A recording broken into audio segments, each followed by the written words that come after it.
Déjenme correr esta parte. Entonces,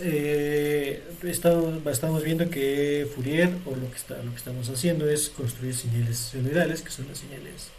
base para la descomposición de todas las demás señales. Y como ejemplo teníamos esta señal chirp, que va cambiando el valor de la frecuencia en función del tiempo, justo como la que habíamos visto en la clase pasada. Tengo, ahora calculo el valor de la frecuencia de muestreo, que es 1/200, y déjame quitar las salidas para irlas mostrando uno a uno conforme van ocurriendo acá. Estas ya pasaron. Primero esta, primero esta, y ahora esta parte. Entonces, la primera parte que voy a construir es decir que mi señal o la respuesta al impulso del filtro es propiamente una señal cosenoidal de una frecuencia específica. Entonces, estoy construyendo a H0, que es la respuesta de un filtro, como el coseno de 2pi por el valor que va de la frecuencia de muestreo, que es 0.05, esa es la frecuencia que estoy tomando ahorita, y eso constituye entonces una sola señal, que es la que vemos aquí en la parte de abajo, que es formalmente la señal que sería la señal más lenta con la cual puedo filtrar a mi señal, o con la cual está construida mi señal, mejor dicho. Entonces, cuando hago la convolución de la señal con la respuesta al impulso del filtro, lo que obtengo en el caso del filtro es la multiplicación del espectro de la señal por el espectro o por la función de transferencia de mi filtro, que en este caso tiene un solo componente cosenoidal. Y como solo tiene un componente cosenoidal, entonces la respuesta al impulso, bueno, la función de transferencia del filtro, o la respuesta en frecuencia del filtro, será prácticamente una o casi una señal delta que puedo ver en el término de la frecuencia que está representado por acá. Lo que va a pasar es que voy a proyectar entonces la señal sobre una señal cosenoidal, que es una señal casi pura, que está ubicada sobre este componente. Y hablando de, y como es una proyección, déjenme borrar un poco acá. Entonces la señal chirp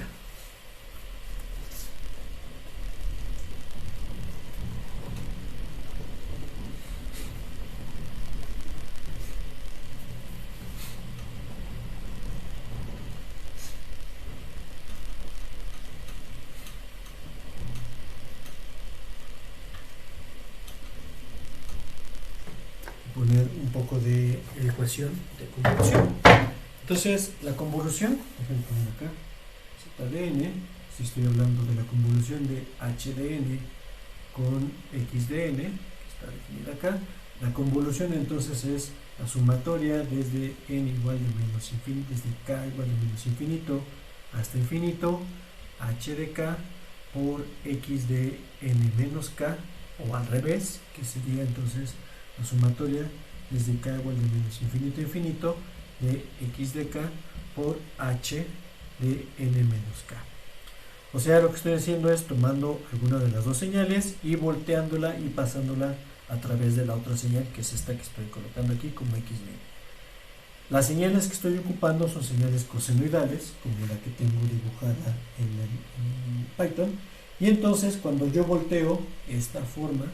para esta, cuando yo volteo esta señal, la forma es exactamente la misma, porque el coseno es una función par.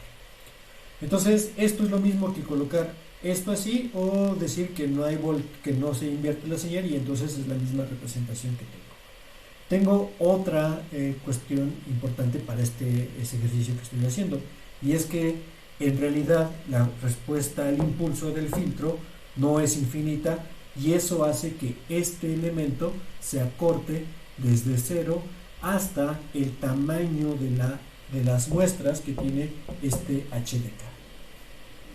Como es una sumatoria donde estoy multiplicando cada uno de los puntos de X por cada uno de los puntos de K, en realidad esta representación de convolución, tomando esto como en cuenta,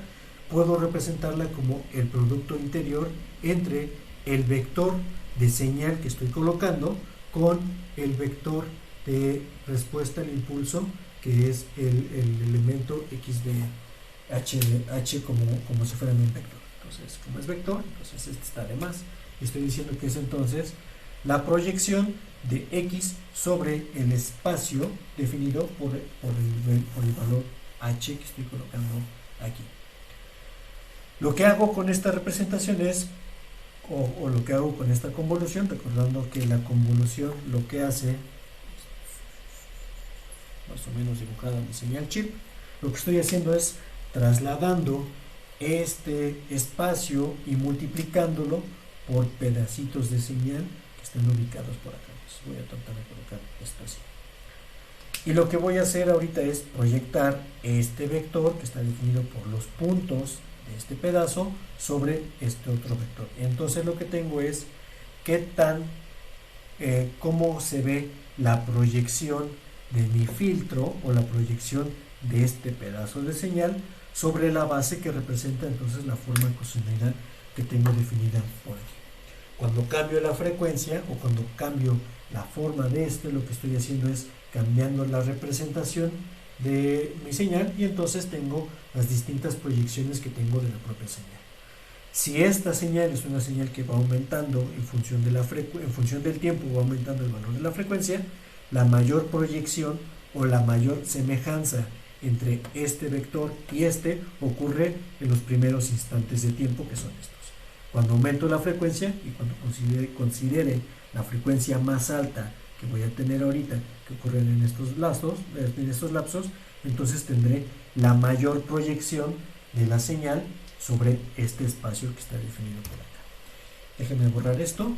para verlo ya con el código que tengo definido aquí.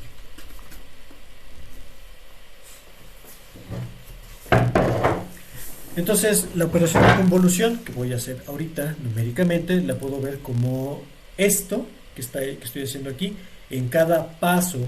de la convolución estoy proyectando un vector de señal que tengo acá sobre el espacio de filtro, y entonces la convolución lo que va a suceder es que voy a tener la proyección de sobre y recordemos que si el vector h es un vector, entonces lo que voy a tener es sobre esta línea de subespacio, puede ser positivo en la magnitud o puede ser incluso también negativa la proyección de este vector x que está aquí y que voy cambiando en función del tiempo sobre este valor que está acá. Entonces, conforme va aumentando la frecuencia, la proyección va a ser menor porque se va a parecer menos el vector x a mi vector h que está definido por acá, y va a ir disminuyendo el valor de la proyección sobre ese propio espacio. Entonces déjenme fijarlo y voy a colocar entonces aquí cómo se ve esa proyección. El primer elemento, aquí está, entonces ya la proyección, vemos que como había dicho, para los primeros elementos de mi señal chirp, o las primeras veces que va entrando la máscara de convolución, el vector de convolución sobre la señal, la proyección es máxima, aunque en sentido negativo, como es este caso. Después sigue siendo notorio la proyección, y conforme va avanzando el tiempo, la magnitud de este vector va disminuyendo conforme avanza el tiempo, porque la propia señal que tengo definida como la chirp, que es x, está cambiando la forma y hace que se parezca menos el vector definido por la señal al vector de convolución o al banco de filtro que estoy generando ahorita. Cuando cambio la forma de esta señal, ahora voy a utilizar una de mayor frecuencia, entonces cuando llegue, esta es la original que tenía el coseno, y esta es H3, donde tengo ya tres componentes de senoidal sobre el mismo espacio de tiempo, y cuando convolucione, ahora el pico va a suceder justo donde tengo esa señal cosenoidal que se parece más a la forma de mi filtro que estoy colocando acá, o al vector H que estoy utilizando como respuesta al impulso del propio sistema. Y así puedo seguir aumentando entonces los valores de frecuencia. Ahora tengo 7 ciclos de la señal, ahora vuelvo a hacer la convolución y vuelvo a proyectarlo, y ahora en donde ocurra ese valor de 7, que es más o menos por acá es donde se ve con mayor claridad o que el vector tiene una mayor proyección sobre la señal que estoy, sobre el espacio o sobre la respuesta del impulso, que es mi propio espacio vectorial que está definido por acá. Y ahora puedo sumar las tres reconstrucciones para ver qué es lo que pasa, y entonces tendré algo que se medio parece a la señal original, que son las respuestas de filtro. Aquí no tenía espacio, o sea, no tenía espacio de reconstrucción, aquí tampoco, y entonces tengo finalmente esta reconstrucción que tengo de mi señal, donde en cada una de las etapas fui construyendo la proyección sobre este espacio de filtro que tengo acá. Entonces, las señales cosenoidales puras, al igual que las wavelets, formarán una base, y entonces puedo proyectar sobre esas bases, y lo que está construido, el filtrado o la convolución, la puedo ver como una proyección de pedacitos o vectores que voy cambiando, estos vectores X, que es lo que estoy cambiando, y ver cómo se proyectan sobre este espacio vectorial que es esta señal. En este caso, cuando el filtro es simétrico, como los filtros FIR, justamente esto es un filtro tipo FIR, entonces la proyección o la convolución da lo mismo que esté volteada o que no esté volteada la señal, se proyectará sobre ese nuevo espacio de señal formada por el filtrado que estoy colocando aquí.